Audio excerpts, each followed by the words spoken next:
নমস্কার বন্ধুরা, আজকে আমার 19 নম্বর ভিডিওতে আপনাদেরকে স্বাগত জানাই। অনেক দিন পরে ভিডিও করছি, মাঝখানে বেশ কটা দিন ভিডিও করার সুযোগ হয়নি। আসলে বেশ কটা দিন জ্বর হয়েছিল, তাই মন মেজাজও অতটা ভালো ছিল না যে কিছু ভিডিও বানাই। আর তাই ভাবলাম অনেক দিন পরে বানাচ্ছি, তাই একটা বাইকের ভিডিওই বানানো যাক। আসলে পুরো ভিডিওটা বাইকের নয়, কিছুটাই বাইকের ভিডিও আছে। আপনারা টাইটেল দেখে বুঝেই গেছেন যে আমি কোথায় যাচ্ছি। যাই হোক, বাইকে ভিডিও সচরাচর করতে চাইলেও করা হয়ে ওঠে না, কেন জানেন তো? এই এক হাতে বাইক আর এক হাতে ক্যামেরা নিয়ে ধরে চালানোটা খুব রিস্কের ব্যাপার। এটা না করাই ভালো, তাও মাঝে মধ্যে একটু তুলতে ইচ্ছা করে, তাই তুলে যাবে। যাই হোক, আশা রাখছি একটা ক্যামেরা যদি পরে, অ্যাকশন ক্যামেরা যদি পরে কিনতে পারি, তাহলে এই সমস্যাটা অতটা থাকবে না। যাই হোক, আমি যেটা বলেছিলাম যে এখন আমি যাচ্ছি আমার বন্ধুর বাড়িতে। তার বাড়িতে লক্ষ্মীনারায়ণের পুজো আছে। যাই হোক, বন্ধুর বাড়িতে চলে এসেছি। এখানে তার ওই ভাইপো বলতে পারেন, ভাইপোই হবে। সে এই যে খেলছে আমার বডির উপরে এখন খেলছে।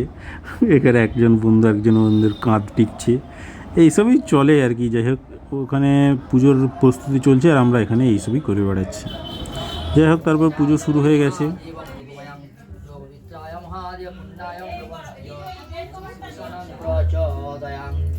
ইমাং পুণ্ডিয়াক্ষায় অভ্যন্তরং শুচি বিষ্ণুনারায়ণ সাহা ওম নমঃ ওম প্রজাপতিং ব্রহ্মানন্দং ব্রহ্মা বিষ্ণু মহেশ্বর রজতং বিষ্ণবে দা প্রশান্তিং সূরয় ভূর্ভুবঃ ওম হ্রিং সিং সাহা ওম ভূর্ভুবঃ সুপুণ্যায়ং ব্রবন্তি ওম সুপুণ্যায়ং ব্রবন্তি ওম নমঃ বিষ্ণু প্রশান্তিং সূরয়ং শুক্লানি ইমাং পুণ্ডিয়াক্ষায় যস্রাং হরহরি।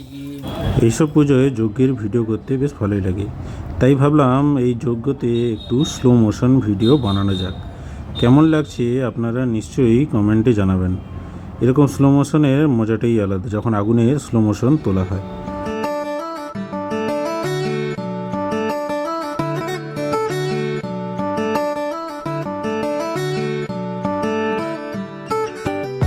যাই হোক, যজ্ঞের আগুনটা দাউ দাউ করে উঠেছে। কতটা উপর পর্যন্ত ফুলকিটা যাচ্ছে দেখতে পাচ্ছেন, আগুনের ফুলকিটা। বাহ, বেশ সুন্দরই লাগছে। আরেকটা স্লো মোশন করবো তাই ভাবলাম। আগুনের স্লো মোশনগুলো একটু বেশি করা হয়ে যাচ্ছে, কিছু মনে করবেন না, কিন্তু আমার করতে বেশ ভালো লাগছে। যাই হোক, এইভাবে দেখতে দেখতে পুজো প্রায় শেষের পথেই এসে গেছে। যজ্ঞটা তো শেষ হয়ে গেছে, এবার বাকি পুজোর যেসব বাকি আছে সেইগুলো হবে। এই দেখছেন যেমন কাপড় ঘেরা হচ্ছে এখন। যাই হোক, এইভাবে চলতে চলতে পুজো তো হয়ে গেল। তারপরে চলে এলাম রান্নাঘরে। খাবারের প্রস্তুতি চলছে। এই যে আমার বন্ধু হাফ প্যান্ট পরে লুচি ভাজছে এখন। এই লুচিগুলো ঠিক করে ফোলাতে পারছে না, একে বকা উচিত। যাই হোক, ভালো করে লুচি হয়ে যাওয়ার পর এই যে আমাদের চলে এসছে প্লেটে লুচি। তারপরে এখানে আছে বেশ সুন্দর আলুর দম আর ছানার এক ধরনের তরকারি। আমার তো ছানা অতটা ভালো লাগেনি, কিন্তু এই আলুর দমের তরকারিটা বেশ সুস্বাদু হয়েছিল। তারপরে এই যে এপাশে রয়ে আছে দুটো মিষ্টি। আমি উপরে খেতে বসেছি আর বন্ধুগুলো বসেছে নিচে খেতে বসতে। যাই হোক, এইভাবে খাওয়া দাওয়া করে আমি বাড়ির দিকে রওনা হয়েছি। কিন্তু কেন জানি না, প্রতিবারে এপাশেই আসলে সবসময় বাড়ি ফেরার পথে বা বাড়ি যাওয়ার পথে রেলগেট ঠিক পড়বে। আমার ভাগ্যে রেলগেটটা যে কেন পড়ে এখনও বুঝি না। যাই হোক, বাড়িতে চলে এলাম, সমিলে চলে এসেছি। এবার বিকেলটা সমিলটা সামলে তারপর সন্ধ্যাবেলা বাড়ির দিকে চলে যাব। দেখি ওরা কি কাজ টাজ করছে না করছে। আশা রাখছি সকালে তো থাকতে পারিনি, ঠিকঠাকই ওরা কাজ টাজ করেছে। যাই হোক, এই ছিল আজকে ছোট্ট ভিডিওতে। আশা রাখছি ভিডিওগুলো আপনাদের ভালো লাগছে।